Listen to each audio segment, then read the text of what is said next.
C'est Perrin.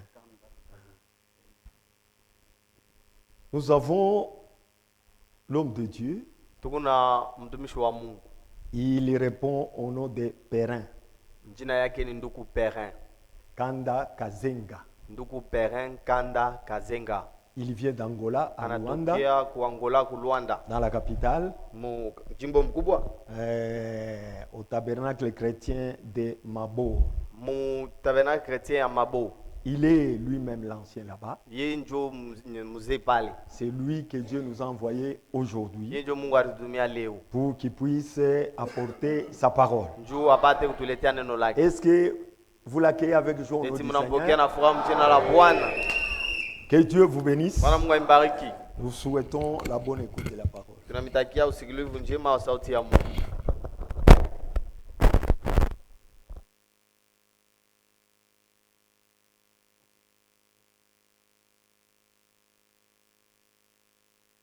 Merci.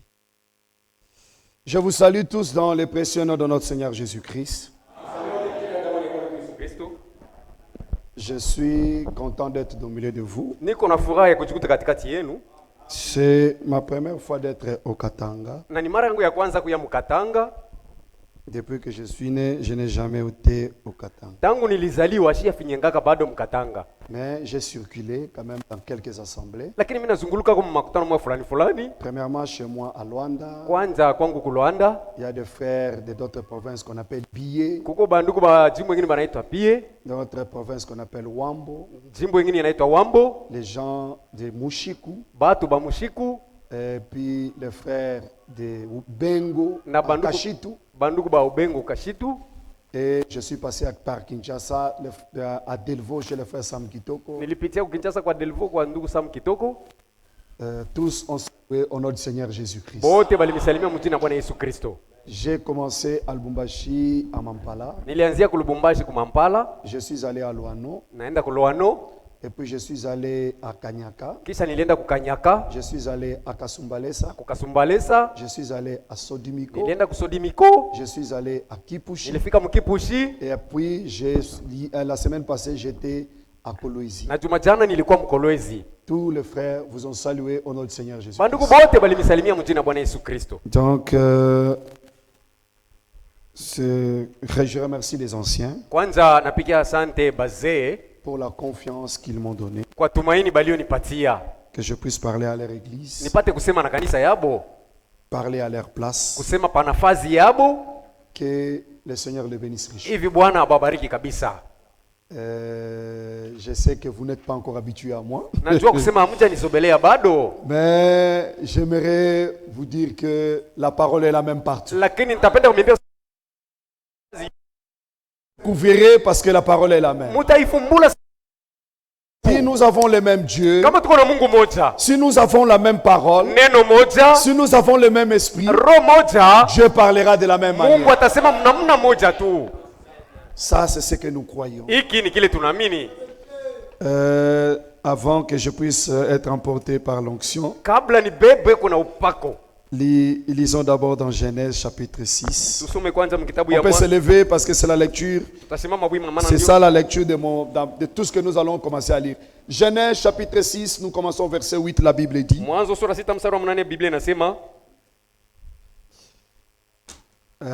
On devient un peu vieux quand on dépasse déjà plus de 50 ans. On a des difficultés pour voir.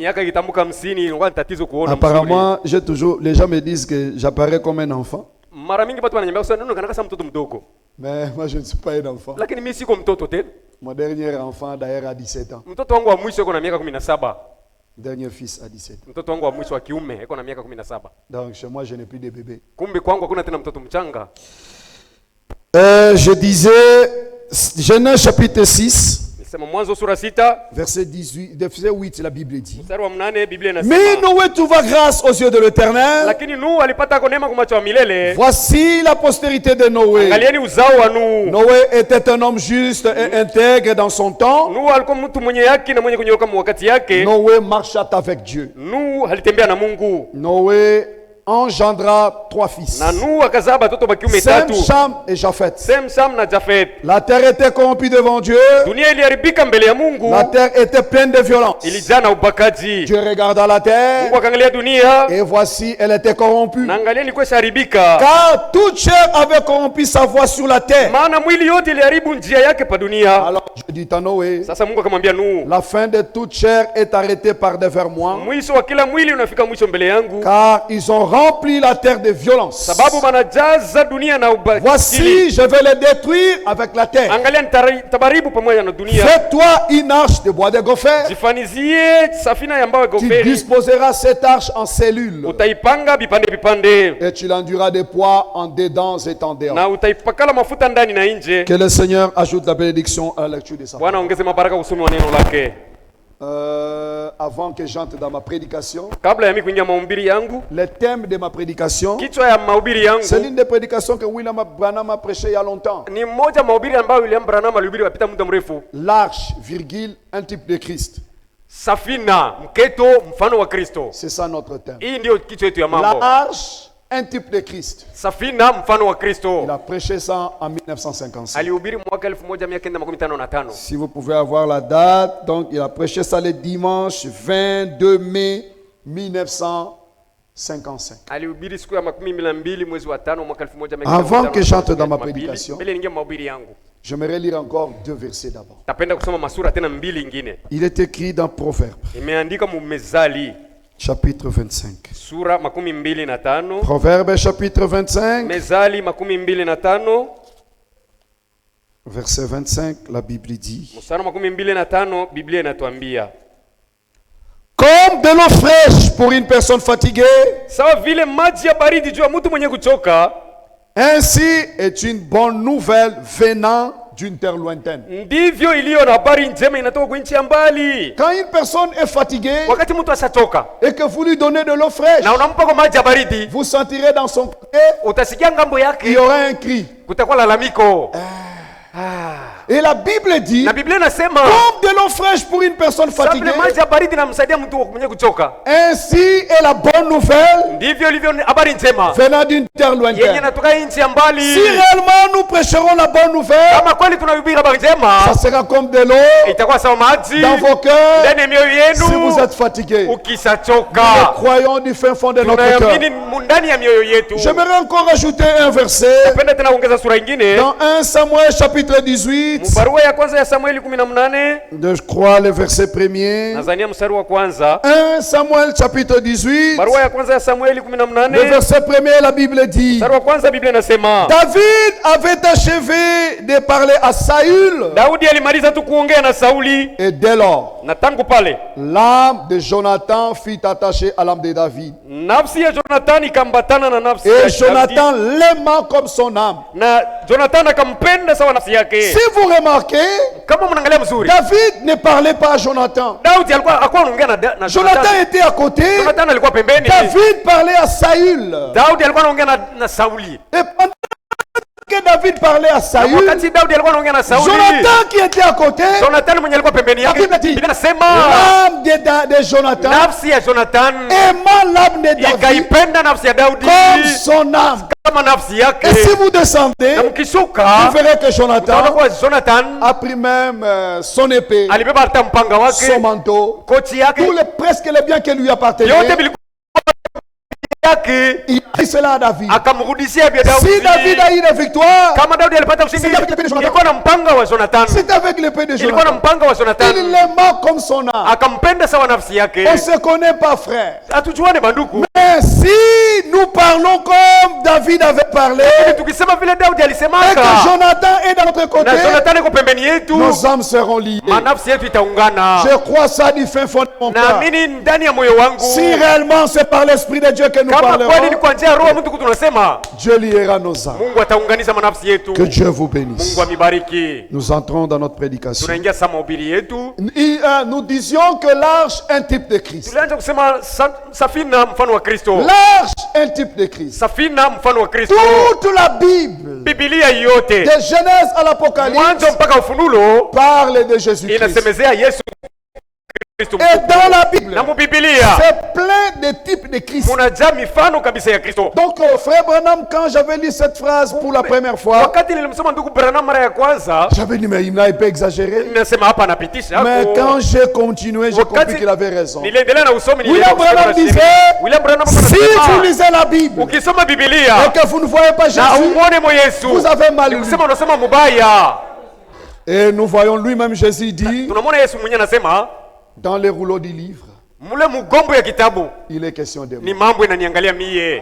Ça, c'est dans Hébreu. Dans les rouleaux du Ile livre, Mwebrania mugombo ya kitabu il est question de moi. ni mambo Et il parle inaniangalia. dans l'évangile dans Jean, Na anasema mwinjili ya Yohana, vous sondez les Écritures, mnachimba maandiko, vous pensez avoir en elle la vie, mnazania kupata mais ce ndani sont uzima. elles les Si Écritures. ni maandiko ile yenyewe Il rend témoignage iko inanishuhudia mimi. Toutes les Écritures en témoignage. Maandiko yote iko namshuhudia C'est Yesu. pourquoi nous prenons seulement l'arche, Ndio maana tunaambia mtu qui est sanduku l'un des types de Christ. yenye kwa mmoja mfano wa Kristo, Et nous allons examiner la vie qui était dans na l'arche, tutachunguza ile maisha ilikuwa ndani et ya nous allons safina, les comparer avec la vie qui est dans l'église. kuifananisha na maisha yenye kwa ndani ya kanisa. C'est ce que nous ferions. Ni kile tutafanya. Et c'est comme cela que j'aimerais que nous puissions comprendre ma prédication. Ndio mwile namna tapenda tolewe mahubiri. Moi, je prêche, bon, je peux dire en ordre. Mimi nakala na Le hubiri premier msawa. point, je prêche avec les points. Niko na hubiri na Donc, manukta. le premier point Kumbe nukta ya kwanza que j'aimerais parler, ile tapenda c'est kusemezea le type du bois. ni mfano wa mbao. Quel type de bois qu'on a utilisé Aina gani ya mbao balitumikisha pour faire l'arche? juu ya kuijenga Ça, ile c'est le premier safina? point. Ile ni nukta ya C'était le bois kwanza. de gopher. Ilikuwa ni mbao ya Le goferi. bois de gopher, c'est quoi? Mbao ya goferi ni nini? C'est un bois qui est tendre. Ni mbao yenye kuwa teketeke. C'est un bois Ni flexible. mbao inaweza kukunjama. C'est un bois malléable. Ni mbao unaweza kuipeleka mule Parce que dans unataka. l'arche, il y aura des angles, Juu safina mtakuwa il y aura des coins. kunyonga makona. Il lui a fallu un bois malléable. Pasha ile mbao yenye kuwa laini. C'est pourquoi Dieu a choisi le bois de Ndio maana gopher. Mungu alichagua mbao ya goferi. Et un véritable Na croyant mwaminifu wa kweli entre les mains de Dieu, mikono ya Mungu c'est comme le bois de iko gopher. sawa mbao ya goferi.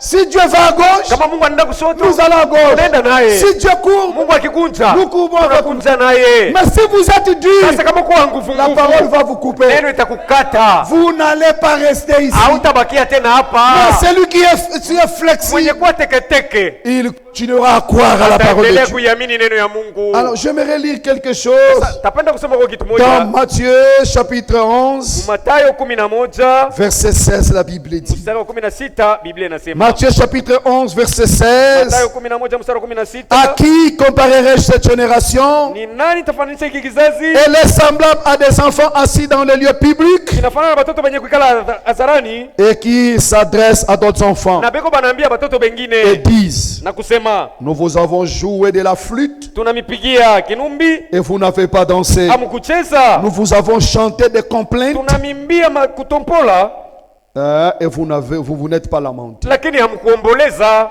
Les enfants de cette génération, Batoto ba hii kizazi on a chanté la musique de la joie, balibaimbia mimbo balipenda, des cantiques de la joie. nyimbo balipenda, Ils n'ont pas dansé. lakini habakucheza. Peut-être qu'ils sont dans la tristesse. Pengine beko ni On muhuzuni, a chanté des cantiques mélancoliques. banaimba mimbo ya huzuni, Ils n'ont pas pleuré. habakulia, Ils étaient là. balikuwa kimya Et tu. ces gens-là sont dans l'église. Na bale batu beko ndani ya kanisa, Chantez comme vous voulez. imbeni vile Tapez munataka, les mains comme vous voulez. mupige mikono vile munapenda, Lui vous regarde. bo beko namnyangalia tu. Écoutez la parole. Musikie neno, Dites amen. museme kwa D'ailleurs, amini. il peut même te dévisager. Hapo banaweza kugeuzia tena uso, Il retourne. anageuka Il ne dit pas amen. asiseme amin, Merci frère. Il ne dit pas amen à la parole. asiseme hata amin kwa neno ya Il te Mungu. regarde. Eko na kuangalia tu Depuis que le culte a commencé. tangu ibada ilianza ye Jusqu'à ce que le culte termine. mpaka na pale itaisha, On ne sait pas s'il est dans la joie. hatukujua kama iko na On ne sait mfuraha pas s'il est dans la tristesse. au kama iko muhuzuni. Frère, Banduku, si vous venez à l'église, ukia mkanisa, abandonnez cette attitude. acha ile tabia. Si vous voulez que Dieu vous Ukitaka parle, Mungu aseme na weye. David disait, Daudi alikuwa je anasema suis dans la niko katika joie. furaha, Quand on me dit, nikiambiwa allons dans la maison twende du Seigneur. mnyumba ya milele. Écoutez ce que l'Écriture dit. Msikie kile andiko inasema, Et c'est très important, frère. na ni ya mafaa kabisa banduku. Dans Proverbe chapitre 27. Mezali 27, Proverbe chapitre 27. Mezali 27, Le verset. Attendez. Le verset 3. mstari wa 3.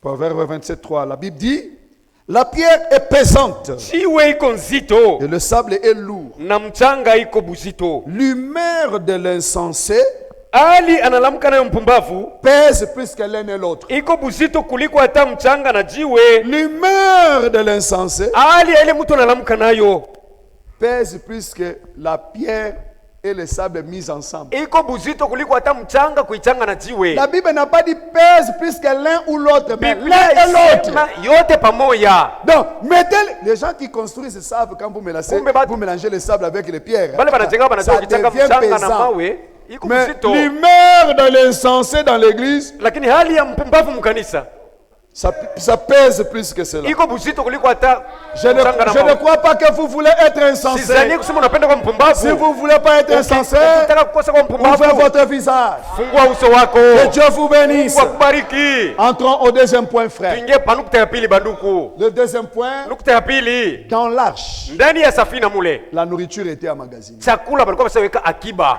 Dans l'arche, ndani ya on safina. mangeait seulement la nourriture emmagasinée. Balikuwa paka nakula chakula ile balikuwa basatengeneza. Je vais prouver cela dans Genèse chapitre 6. Rentrons là-bas, là on construit l'arche. Nitaithibitisha mu Mwanzo sura 6, turudi kule banaanza kujenga Genèse safina. chapitre 6, Mwanzo sura 6 verset 21. mstari wa 21. Écoutez ce que l'Écriture dit. Msikie kile andiko inasema. C'est Dieu qui parle à Noé. Ni Mungu yuko anamwambia Nuhu, Et toi, na weye prends de tous les aliments que l'on mange beba mchakula yote banakulaka et fais-en une provision auprès de toi, na uifanye kuwa akiba karibu na weye, afin qu'ils te servent de nourriture ainsi qu'à eux. juu ikusaidie chakula pamoja na bo. Alléluia. Amen. Avant que Noé puisse entrer dans l'arche, Mbele Noa aingie msafina, il avait emmagasiné la nourriture. alikuwa ashafanya akiba ya chakula.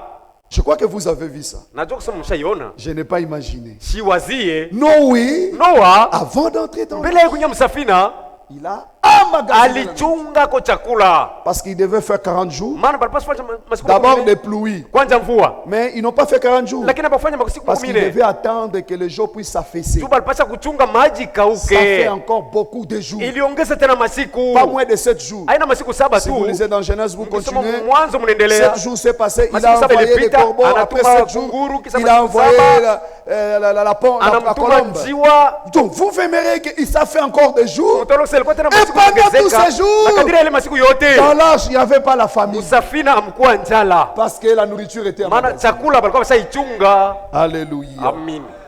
Frère, Banduku, je dois vous dire avec assurance, na pia kumwambia na tumaini, aujourd'hui, leo en Christ, ndani ya Kristo nous n'avons pas faim. hatuna na njala tena. Parce que Dieu avait dit à frère Branham, Maana Mungu alimwambia ndugu Branham, emmagasine la nourriture. chunga ko Et chakula. après quelque temps, Kisha muda le même Dieu Mungu ule ule parlera frère, anamwambia frère, ndugu Frank, emmagasine la nourriture chunga chakula et tu te mettras dessus. na utaanza kuikabula ile chakula. Ici, frère, Hapa ndugu, nous mangeons ce qui a été emmagasiné. tuko tunakula ile chakula basi chungaka. Nous, on ne se débrouille pas. Si atujitafuti yake yetu. Nous avons déjà la nourriture. Tuko na chakula zamani. Les dénominations, Mazebu. pourquoi ils sont dans la famille? Pia nini beko Parce munjala. qu'ils n'ont pas la nourriture Abana na emmagasinée. chakula ile basa Mais bachukia. nous, Lakini siye. gloire soit rendue à Dieu. Tukufu imrudi Parce que Mungu. Dieu savait Mungu qu'il y aura la alijuaka. famille. Sema kutawala Et il a njala. emmagasine la nourriture. Na alisema mchunge ko chakula. Dans l'arche, Musafina nous ne croyons pas des nouvelles choses. atuaminie bitu bya sasa. Frère Branham disait, Ndugu Bwana alikuwa ne anasemaka, croyez pas des nouvelles choses. msiamini bitu bya sasa. Elles s'envolent de partout. Biko binaruka fasi yote. Ne croyez pas des nouvelles choses. Msiaminie bitu bya sasa. Nous croyons Sisi tunaaminia ce qui a été emmagasiné. ile balikuwa basa chunga zamani. Si vous êtes un enfant de Noé Kama uko mtoto wa Noa et tu dis, na unasema moi je ne vais pas manger ce que papa a emmagasiné. mimi sitakula bile chakula baba vas ashachunga, mourir de faim. utakufa na njala bule. Même malgré que tu es entré dans l'arche, Hata kama uliingia ndani ya tu safina vas mourir de faim. utakufa na njala. Frère, Ndugu, restez ici. bakie hapa, Vous êtes dans le bon endroit. uko fazi pazuri, Vous écoutez la parole uko emmagasinée. mnasikia neno yenye kuchungwa. Que Dieu vous bénisse. Mungu amibariki. C'est très important. Ni ya mafaa kabisa bandugu yangu. Même les lions Hata simba ont mangé ce qu'on avait emmagasiné. alikula ile chakula balichungaka ndani ya Il n'a pas dit, safina. oh non, Akusema pana, moi je suis lion, mimi niko simba, je suis carnivore. mimi nakulaka nyama. Mange ce que Kula. Noé a emmagasiné. Ile Noa ashachunga sawa chakula. Une chose qui est très importante. Kitu kimoja kia mafaa kabisa. Si vous ne voulez pas manger ce qui est en magasin, Kama unakatala kula ile chakula bashachunga, vous mourrez. utakufa. Vous allez mourir. Utakufa. Que Dieu vous bénisse. Mungu amibariki. Je crois que vous êtes en train de Nazania comprendre. kusema Mungu mnaelewa. Je pense que nous commençons à s'entendre. Hapa tunaanza kusikilizana sasa. Que Dieu soit loué. Mungu asifiwe. Nous allons au troisième point. Tunaenda pa nukta ya tatu. Le troisième point. Hii nukta ya tatu. Dans l'arche, Ndani ya safina mule on donne le cœur, ni kutoa moyo, mais non la tête. sio kichwa. Dans l'arche, Ndani ya safina on donne le ni cœur, kutoa moyo et non la tête. na sio kichwa. Ici, je vais rester un peu longtemps. Hapa nitakawia hapo kidogo. Je ne sais pas, Sijui j'ai encore le temps. ningali na muda. Je vais rester un peu longtemps. Je peux faire même 15 ou 20 minutes. Nitakawia hapo dakika 15 au Avec ces points, parce que c'est 20. Na hii capital. sababu ni ya mafaa kabisa. Le cœur. Moyo. Pourquoi le cœur? Juu ya nini moyo? Allons d'abord dans 1 Samuel chapitre 16. Twende barua ya kwanza kwa Samueli sura 16. 1 Samuel chapitre 16. Barua ya kwanza ya Samueli 16.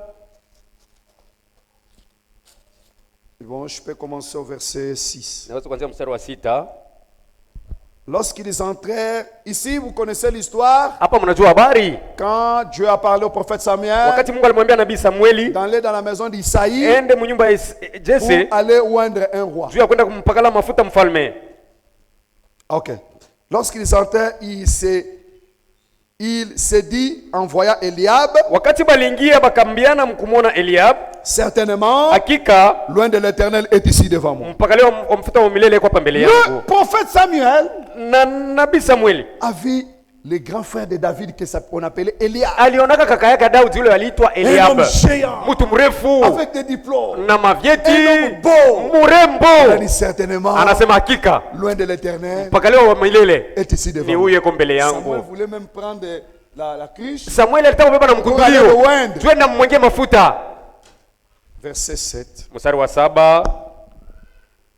Et l'Éternel dit à Samuel, Na wa milele akamwambia Samueli, ne point pas garde à son apparence usiangalie kimo yake et à la hauteur de sa na taille, urefu bwa umri car je wake, l'ai rejeté. sababu mimi samkatala. L'Éternel ne considère pas ce que l'homme considère. Wa milele angali yake na mafaa kile mtu kunaona. L'Éternel regarde, l'homme regarde à ce qui frappe aux yeux, Mtu eko naangalia kukile kiko kinapiga macho, mais l'Éternel regarde au cœur. lakini wa milele eko naangalia moyo.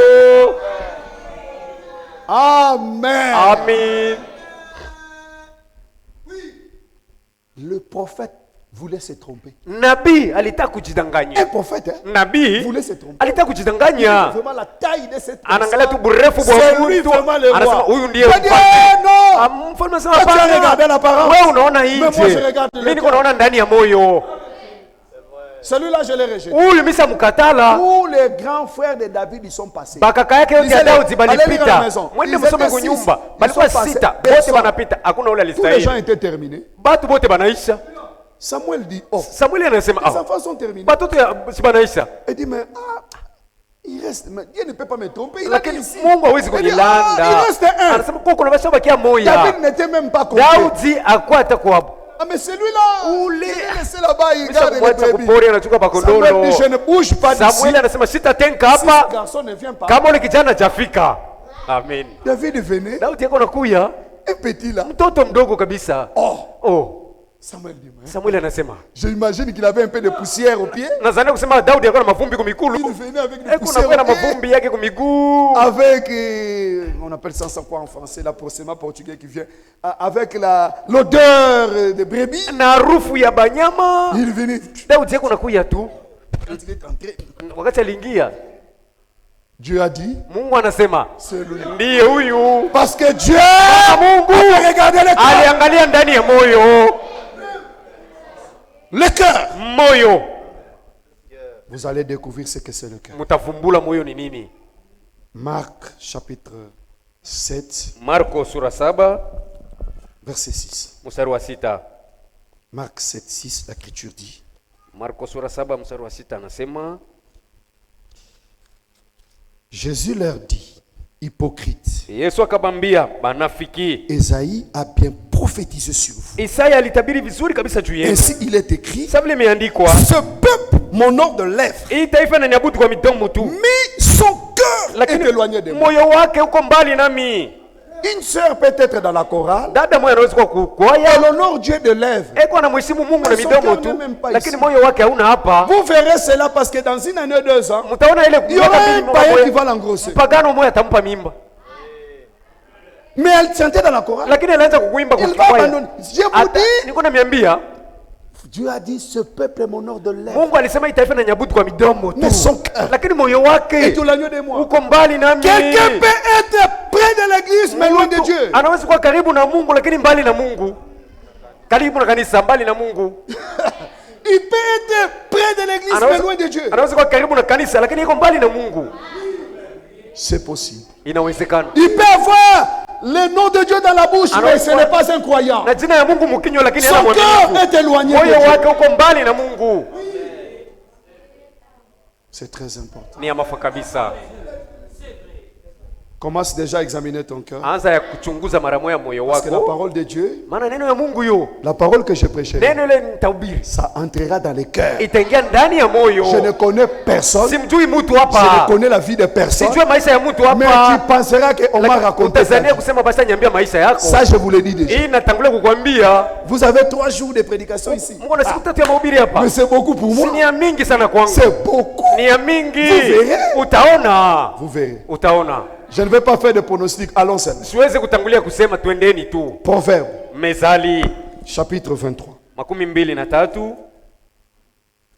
Proverbe 23. Mezali 23. D'abord, le verset 15. Kwanza mstari wa 15. Le verset 15 dit, Mstari wa 15 unasema, mon fils, mwanangu, si ton cœur est sage, kama moyo wako iko na hekima, mon cœur à moi sera dans la joie. moyo wangu mie itakuwa katika furaha. Tu veux réjouir le cœur de Dieu Nataka kufurahisha moyo wa Mungu, alors que ton cœur soit sage. kumbe moyo wako uwe wa hekima. Mon fils, Mwanangu, si ton cœur est sage, moyo wako ukiwa na hekima, tu vas réjouir le cœur de Dieu. utafurahisha moyo wa Mungu.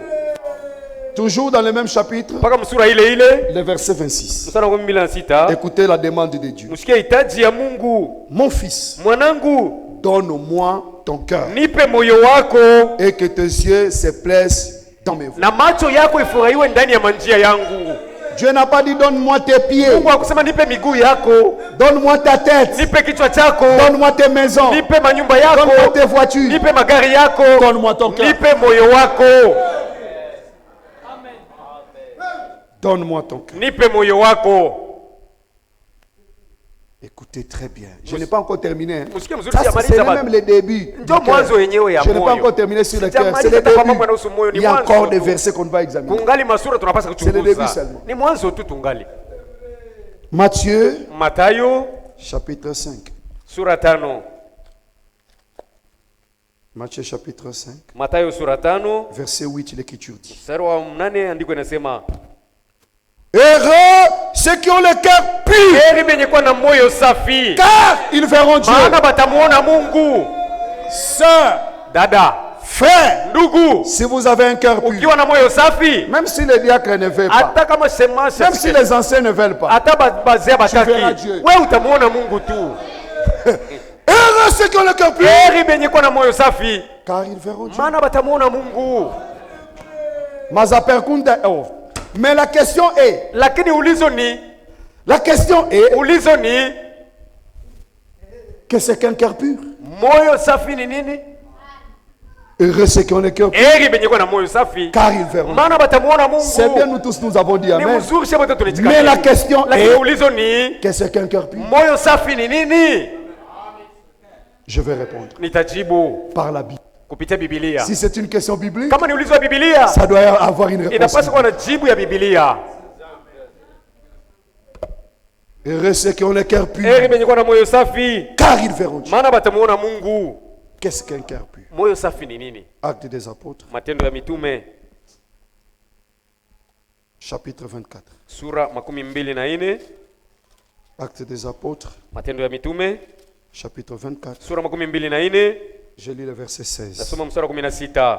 Écoutez ce que l'écriture dit. Usikie kile andiko inasema, Actes des Apôtres, Matendo ya Mitume chapitre 24, 24 verset 16. mstari 16. C'est pourquoi je m'efforce d'avoir constamment Ndiyo maana najitahidi kwa kila mara une conscience sans reproche devant Dieu et devant les hommes. na zamiri bila kemeo mbele ya Mungu na mbele ya batu. Dans ma Bible de portugais, Biblia yako Kiportugeshi là on a dit une conscience pure devant Dieu et devant les hommes. C'est pale écrit, banasema un cœur pur zamiri safi, devant Dieu et devant les hommes. banasema moyo safi mbele ya Mungu na mbele ya batu. Donc c'est pourquoi je m'efforce Kumbe niamana d'avoir najitahidi pas quelque temps sio constamment, wakati fulani fulani, lakini kila wakati, constamment kila mara une conscience zamiri pure. yenye kuwa safi. Sans pire, c'est pire, c'est-à-dire sans reproche. Safi ni kusema bila Premièrement kemeo, devant Dieu, lakini mbele ya Mungu kwanza, après devant les hommes. kisha mbele ya batu bengine. Si votre conscience, Kama zamiri yako, si votre cœur kama moyo wako est sans reproche hauna kemeo devant Dieu, mbele ya Mungu, devant les hommes, mbele ya batu, alors tu as un cœur pur. pale kuna moyo safi. Maintenant, Sasa qu'est-ce qu'un cœur pur moyo safi ni nini? devant Dieu? Mbele ya Mungu. Dieu Mungu n'est pas une imagination. anatuma wazo. Dieu, c'est la parole. Mungu ni neno. La parole que nous prêchons, Ile neno tunahubiri, est-ce que ça te condamne? je, inakuhukumu? Si ça te condamne, Ikikuhukumu, alors tu n'as pas un cœur kumbe hauna na moyo sans reproche devant Dieu. yenye haina laumu mbele ya Mungu. Cœur encore. Moyo wako ungali na kemeo. Si votre cœur vous Moyo condamne, wako ukikuhukumu, vous n'avez pas de l'assurance. hauna na Mais si kikiso. votre cœur ne vous condamne Moyo pas, wako ukikosa kukuhukumu, alors vous avez de l'assurance devant basi Dieu. unatumaini mbele ya Mungu. Vous pouvez tromper tout le monde. Unaweza kulanda batu Mais bote, tu ne peux jamais tromper ton cœur. lakini moyo wako huwezi kuulanda. C'est Amen. pourquoi Juu ya nini? la sœur là que tu as parlé mal, Dada ule ulisemea bubaya bwake. la sœur là, bon, le mot se vient en portugais, en français je cherche. Masemo kuna kama Kiportugeshi Mfaransa natafuta yo. La sœur là que vous avez calomniée. Ule dada La sœur là ulisimanga. que vous allez Ule calomnier. dada ulisimanga Moi je ule. prêche en portugais chez moi. Hein. Kwetu nahubiriaka C'est pourquoi le Kiportugeshi. mot de français m'échappe Ndio maana souvent. msemo wa Kifaransa kuna Vous niepuka allez me kabisa. supporter. Mtanivumilia tu. Alors, Basi, mes frères, ndugu, la sœur là que vous avez calomniée, ule dada ulisimanga ule. le frère là que vous avez parlé mal, Ule ndugu ulisemea bubaya bwake. le frère là que vous avez escroqué l'argent, Ule ndugu ulibia makuta yake. le jour où vous allez le voir, Siku utamuona. même si lui n'a rien dit, Hata kama yeye ule ndugu asiseme kitu, ton cœur tremble. moyo wako utatetemeka tu. Oh, mambo yoyi. Et comme ton cœur tremble Sasa là, ule moyo wako ça unatetemeka. signifie que ton cœur a des réponses. Inamaanisha kusema moyo wako una Devant les kemeo hommes. mbele ya batu. Quand ta belle famille vient, Wakati bako yako banakuya, tu ne trembles pas dans le cœur. autetemekake mu moyo.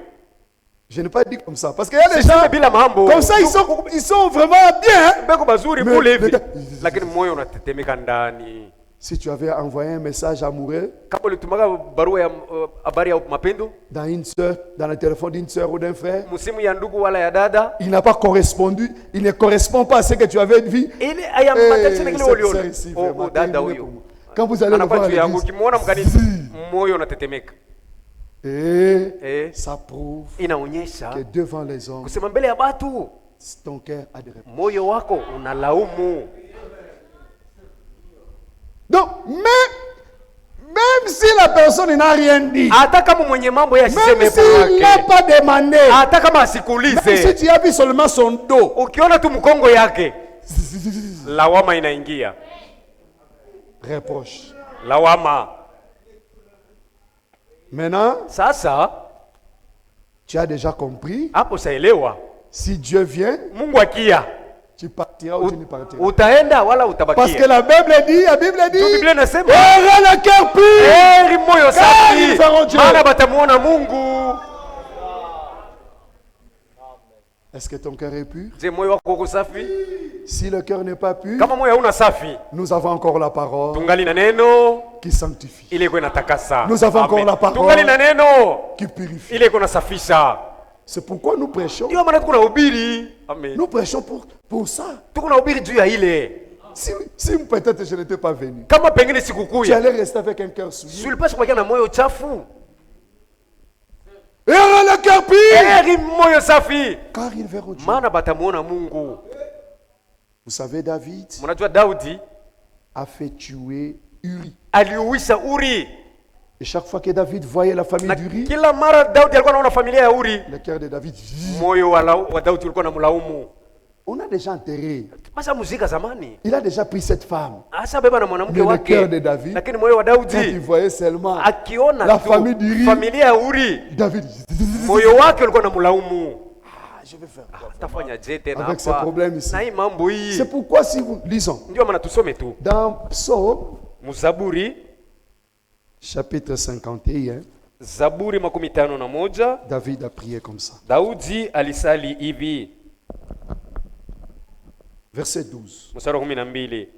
Psaume 51, verset 12. Zaburi 51 mstari wa 12. David a dit, Daudi alisema, oh Dieu, O Mungu, crée en moi un cœur pur, pa ndani yangu moyo safi, renouvelle en moi un esprit bien disposé. rudisha ndani mwangu roho yenye kuwa Il savait que tayari. son cœur n'était plus. Alijua kusema moyo Son wake cœur avait des hakuwa safi. reproches. Moyo wake ulikuwa na Seigneur, renouvelle à lawama. moi. Bwana rudisha ndani Avec ce cœur mwangu. condamné, Na hii moyo yenye comment je vais te kuhukumiwa. voir? Takuona Crée en je. moi un cœur pur. Pa ndani mwangu moyo safi. Je crois que ça peut être ta prière ce Nadhani kusema soir. inaweza kuwa hata maombi yako magharibi ya leo. Crée en moi un cœur pur. Pa ndani mwangu moyo safi Un esprit Bwana. bien disposé. Na roho yenye kuwa tayari.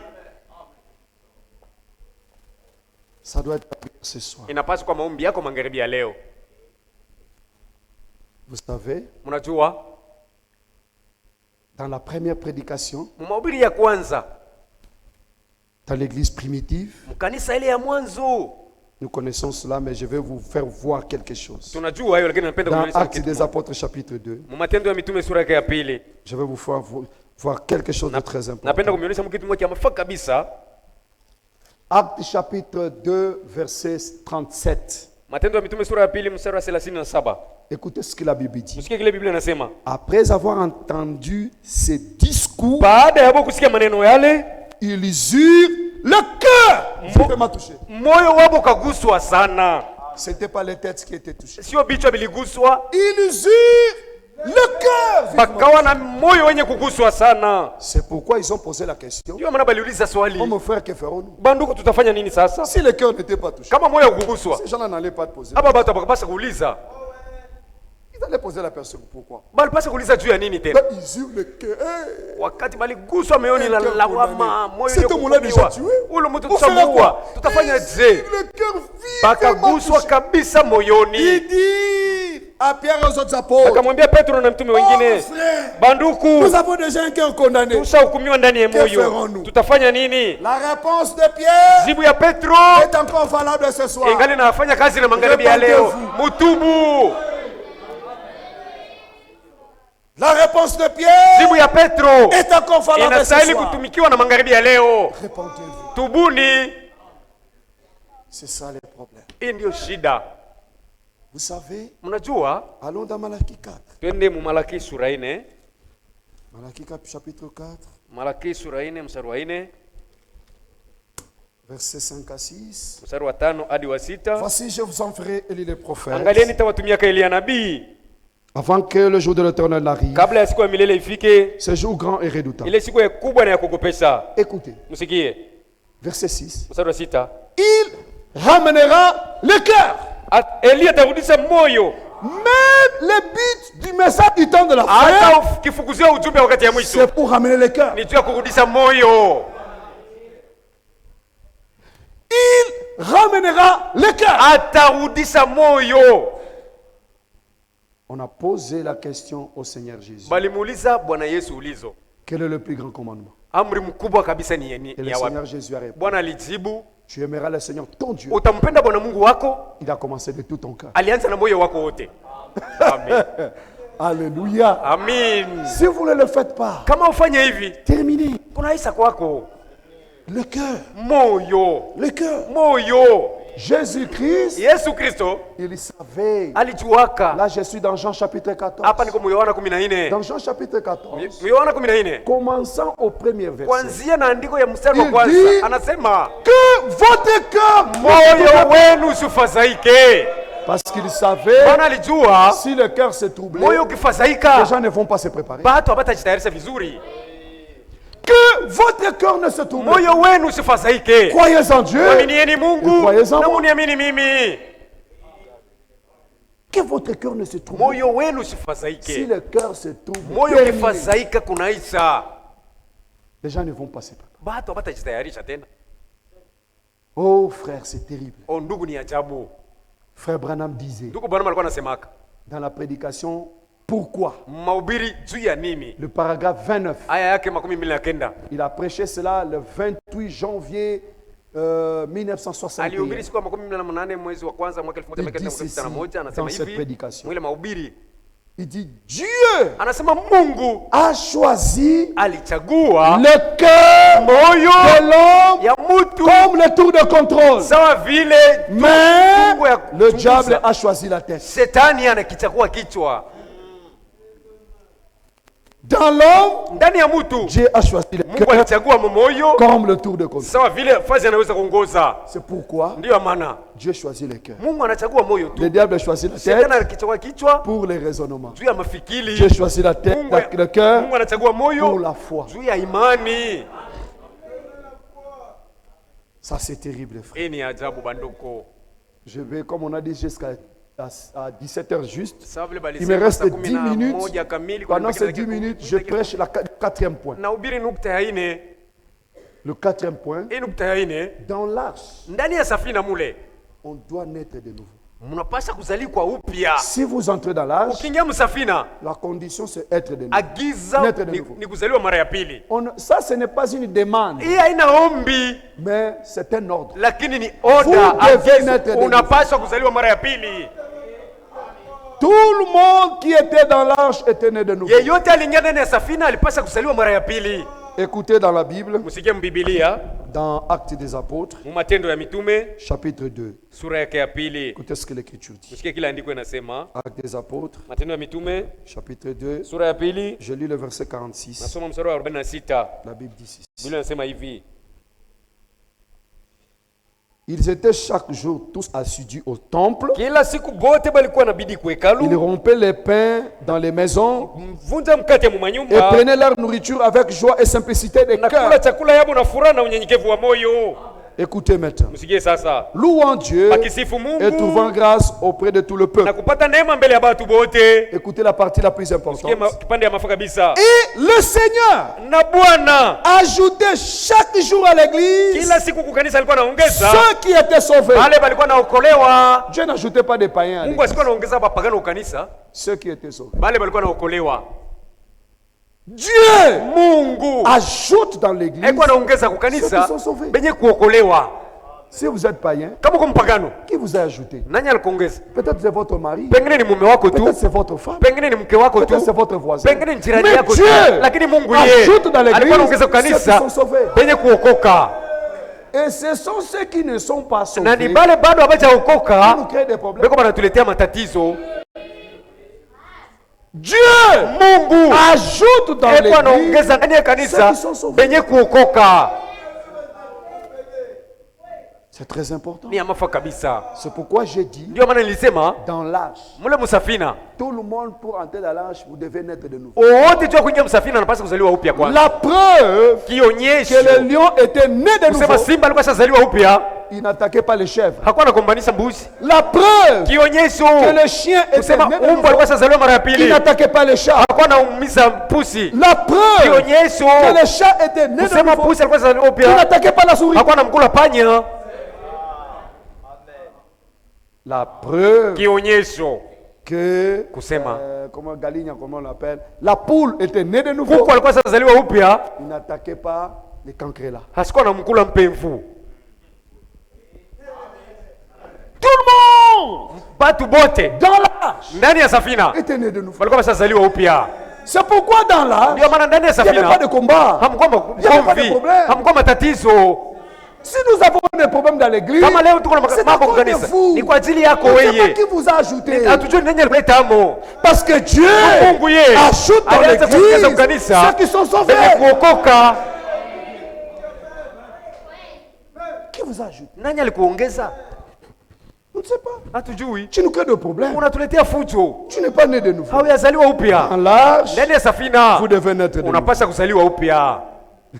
Ça, c'est la vérité. Hii ni kweli. Vous devez naître de nouveau. Unapaswa kuzaliwa Si upya. vous ne naissiez pas de nouveau, Ukikosa kuzaliwa vous allez upya, nous créer des problèmes. utatuletea fujo bure. Nous marchons comme ça, toi tu Sisi marches. tunaenda huko, wewe unaanza kwenda Nous huko. on s'habille comme ça, toi Sisi tu habilles. tunafanya hivi, wewe unafanya Nous vingine. parlons comme ça. Sisi tunasema hivi, wewe unasema vingine. Ça sera compliqué. Bitakuya nguvu. Ça sera compliqué. Itakuwa nguvu. Nous croyons comme ça. Toi Sisi tu crois tunaamini hivi, wewe unaamini vingine. Dans l'arche de Noé, Ndani ya safina ya Noa, s'il y avait le calme, kama mlikuwa kimya, tout le monde était né de ni nouveau. kusema watu wote walikuwa wazaliwa upya. Tout le monde. Bote. C'est pourquoi nous avons des problèmes dans l'église. Ndio maana leo tuko na matatizo Les gens ne mkanisa. sont pas nés de nouveau. Watu hawajazaliwa upya. Il a suivi sa mère. Alifuata tu mama yake, Il a suivi son père. anafuata tu baba yake, Il a suivi la famille. anafuata tu familia. Même si vous avez suivi la famille. Hata kama ulifuata familia. Philippe, Filipo il avait appelé Nathanaël. alimuitaka Et Nathanaeli. Nathanaël aussi a reçu sa Nathanaeli révélation. alipokea ufunulo Même si on yake. t'appelle. Hata bakikuita, Fais aussi ton expérience à toi. fanya onjo yako ya upekee. Fais ton expérience à toi. Fanya onjo ya upekee. Rencontre le Seigneur. Kutana na Bwana. Vous savez, aujourd'hui, Mnajua leo nous avons des difficultés. tuko na matatizo Quand nous logeons les frères dans nos maisons wakati tunakaribisha kwa taba ndugu yetu manyumba et qu'il y a un deuil, na kunakuwa kilio, toi tu dois aller dormir au deuil avec ta femme. wewe unapaswa kwenda kulala kilio na mke wako. Tu as tes filles à la maison. Uko na batoto wako bakike kunyumba. Et ces garçons-là, comment tu vas les laisser avec les filles? Ule kijana Ça utamwacha commence à tena devenir baki des baki. calculs. Si inakuwa ni mahesabu ya kufanya Vous allez sasa pale. avec la dame en chambre. Unaenda ndani ya kulalia C'est nyumba. elle, si on va les laisser avec les enfants, vraiment. Huyu kijana tumwache na batoto. Vous savez pourquoi il y a cette manque de confiance? Mnajua matumaini À na cause de punguka vous qui n'êtes pas nés de ni nouveau. kwa ajili yako wewe wazaliwa mara ya pili. Quand on va te laisser comme ça, Bakikuacha tu tu. vois que la maman et le papa est parti. Unaona sababu shantoka. Tu vas vers les filles. Unaenda kwa batoto Quelqu'un qui kule. t'a accueilli dans sa maison, Ula na kukaribisha qui mwenye angoisse nyumba. sa fille. Unampa mtoto wake mimba. C'est grave. Ni hatari. C'est grave. Ni hatari. Et vous venez, un frère comme ça, vous l'accueillez à la maison. Ndugu vile Il va unamkaribisha quand tout le kwako. monde est sorti. Anaona Il sababu est ya bana fou folle, il prend le potage, il Anaiba part. na makuta anaenda. C'est grave. Ni hatari. Des gens comme ça. Watu ba hivi. On a peur. Sasa tunaanza na kuogopa. Vous dormez avec les frères, vous dormez un œil Unalala fermé, na un œil ouvert. Licho moja Quand kufunga ile ya quelqu'un touche wazi. la porte, c'est qui là? Mlangoni nani ule? À cause des frères, nous, on Ni ne juu sommes ya pas bandugu bale bayazaliwa upya. dans l'âge. Msafina Tout le monde mule. dormait dans les Kwa camps. wote balilala Parce que tout le monde était né de kimya. nouveau. Wote walikuwa sazaliwa upya. Et aujourd'hui, Lakini leo nous avons même des frères, des prédicateurs. kuko na bandugu bahubiri. Excusez-moi, qui sont des voleurs. Nisameheni bamwizi. Ils volent des brochures. Beko banaiba mabitabu. Vous les logez dans une maison. Moi, on loge les gens là où il y a les brochures. Kwetu tunakaa batu ba Tu sais que kule moi, je compte mes brochures, par exemple, il y a 100. Mina balulaga Je te loge là-bas. na kuweka Toi, tu mule. pars, je raconte Wewe unaenda mina balula abiene yani. 94. Makumi kenda 6 na brochures ine. réparties. Mabitabu sita binenda. Frère, Donc, vous pensez que si vous volez la brochure, ce n'est pas un péché? Unazana kusema ukiba kitabu haina dhambi. Tu as pris ça sans ma permission. C'est lui Unakibeba qui bila vole. ruhusa yangu. Même si tu voles la Bible. Hata unaiba Mais bon, Biblia. j'ai volé la parole. Oh, mimi naiba neno. Ah, quitte là. Toka kule. Vous êtes un voleur. Uko mwizi. Tu as pris ça sans ma permission. Unaibeba bila ruhusa yangu. Que Dieu vous Bwana bénisse. Mungu amibariki.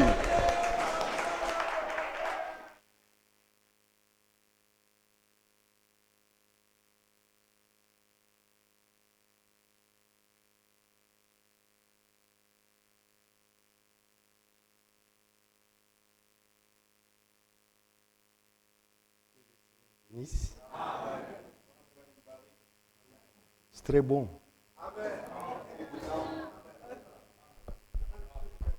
Ne soyez pas choqués, Mshikwale parce que le frère a dit le lion a été né de nouveau. juu ndugu alisema simba alizaliwa mara ya pili Et les poules étaient nées de nouveau. na bankuku na boba alizaliwa mara ya pili. Comment une poule peut être née de nouveau? Je, nkuku tu anaweza kuzaliwa mara ya pili? Ça, c'est la nature. Ile ni hali maumbile. Il y a les gens qui ont la nature du lion.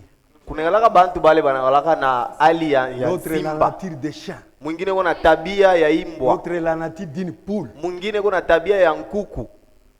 C'est pourquoi le lion, Jo kwa maana simba quand il était dans l'arche, wakati alikuwa msafina sa nature a changé. hali yake ilibadilika. Il ne pouvait pas manger les lapins. Ashikuwezi kumkuria kalulu. C'était terminé. Kunailisha pale. Quand un homme est né de nouveau, Muntu akizaliwa tu mara ya pili, il est une nouvelle créature. anakuwa kiumbe kipya. J'ai aimé Nilipenda parce que ici Dieu a parlé beaucoup du cœur. juu hapa Mungu anatusemea sana mambo ya moyo. Aujourd'hui, nous sommes beaucoup de formalistes. Leo hii tuku ba Kristu tu ba inje ba mingi.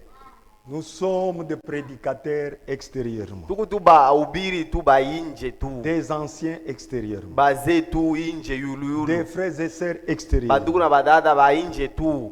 Et c'est ce que nous sommes à l'extérieur. Na njo kile tuko inje, C'est ce qui est aussi notre intérieur. njo kile kiku na ndani.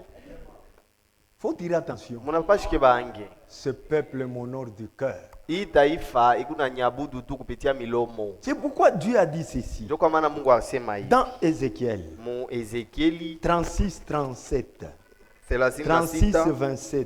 mstari ya 27. Je vous donnerai Tamipatiaka un cœur nouveau. moyo mpya. C'est ce que Dieu nous a promis. Njo kile Mungu alitulakaka. C'est la priorité zéro. Njo kipaumbele mu maisha yetu. Avoir un cœur nouveau. Kuya na moyo mpya. Je mettrai en vous un esprit nouveau. Ndani yenu tawekaka roho mpya. Et j'ôterai de votre corps les cœurs de pierre. Tatoshaka mu mwili yenu moyo wa ribwe. Et je vous donnerai un cœur de chair. Tampatiaka moyo wa mnofu. On nous a parlé ici du bois de gopher, Banatusemea hapa mambo ya mbao ya gofer. qui est flexible. Ile banezi kuikunja. C'est de la même manière avec un cœur de chair, Njo vile vile na moyo wa mnofu. qui est tendre. Ile ikuteketeke. Un cœur qui n'est pas en opposition avec la parole. Moyo ile hayezi kubishana na neno. Ce cœur de chair, Ile moyo wa quand la mnofu. parole vient, Neno ikikuje. la parole pénètre. Ni neno inaingia mala moyo. Parce qu'elle n'est pas dire. Njuu yo haina nguvu. Voilà comment on doit servir le Seigneur. Njo mnamna ile tunapaswa tumikia Bwana. Et le Seigneur dit encore dans Jérémie, Bwana anasema tena mu Yeremia. je crois que c'est dans Jérémie 26-39. Nadhani mu Yeremia 26 mstari Il wa dit, je leur 39. donnerai un même cœur. Anasema tabapachiaka roho moya.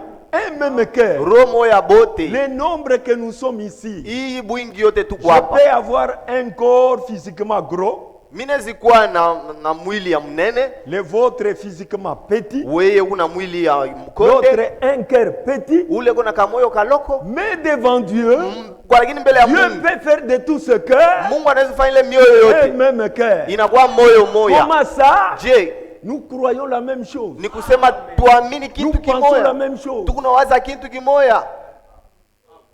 Amen. Amen. C'est ça avoir le même cœur. Jo namna ile ya kuya Avoir moya le na même moyo. objectif. Kuya na kifukuzio kimoya. C'est très important. Ya maana sana. Maintenant, on nous dit, Sasa banatonesha. nous devons avoir le cœur pur. Tunapashi kuwa na moyo safi. Devant les hommes Mbele ya Mungu, ya et devant bantu. Dieu. Na mbele ya Mungu. Moi, ceci m'a aidé beaucoup. Hii mambo inanisaidia sana mimi. Il faut profiter dans chaque prédication. Munapashi kwanza upatia mu kila mahubiri. Oh, Michina mambo na muntu Non, lwangu. moi je n'ai pas de problème vrai. avec quelqu'un. C'est vrai? Si tu es comme ça, alors que Dieu soit loué. Ah, kama kuvile unaona mambo ya na muntu. C'est que vient de dire l'homme de Dieu. Ibi mtumishi wa Mungu anatoka mkusema. Lorsque vous voyez quelqu'un Ukione tu muntu. que tu avais fui quelque part, Ule urukimbiaka fashi mwevi. à cause de quelque chose, Juu ya kintu mwevi rumfanishaka. ton cœur te dira, Moyo wako deja inaanza kuamnesha. tu es où? Ah, il est là, n'est-ce pas? C'est déjà une condamnation. Ah, ni hukumu mala moya mule ndani. Et Dieu dit, Na Mungu si anasema, ton cœur te kama condamne, moyo wako inakuhukumu, moi je suis plus grand que ton mie cœur. Mungu wako, mimi nashindia ile moyo wako. Que Dieu nous aide. Mungu atusaidie kumbi. Lève-nous, nous allons prier. Tutashimama tuombe Mungu. Oh Dieu, crée en moi un cœur pur. Oh Dieu, Oh Dieu, crée en moi un cœur pur. renouvelle en moi un esprit bien disposé.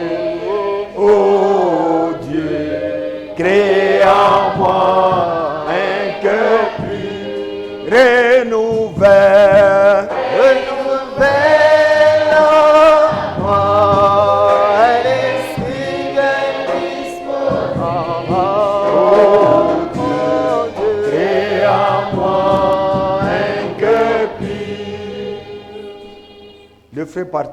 le frère Patrick de la sœur Nathalie. Ndugu Patrick wa dada Nathalie. Remercie le Seigneur de Ambia l'avoir Bwana gardé asante. au travail. Vile alimuchunga ukaji.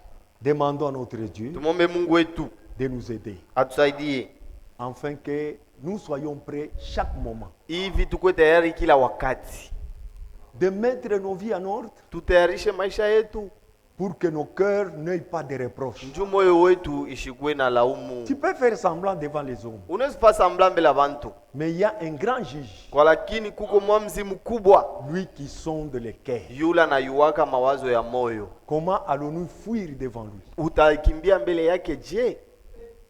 L'occasion nous est donnée encore aujourd'hui. Banpacha bahati magharibi.